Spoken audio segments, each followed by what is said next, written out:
اشکی؟ حالت خوبه؟ چی شده؟ آره خوبم، فقط نگران رسیدن لباس بودم. لباس؟ چرا؟ آره چرا؟ به استعداد من اعتماد نداری؟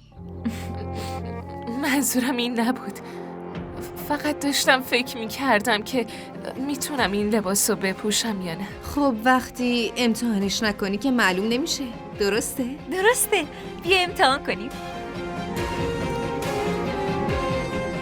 وای بولا چقدر دست و با چلفتی شده. هر کاری بهش میدم خرابکاری میکنه. هیچ کس نمیتونه. بدینش به من میبرمش. نه خودم. چیزی نیست، من میبرم.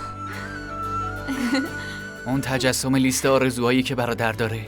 وای چقدر مهربونه. الهی ازت ممنونم. مامان هی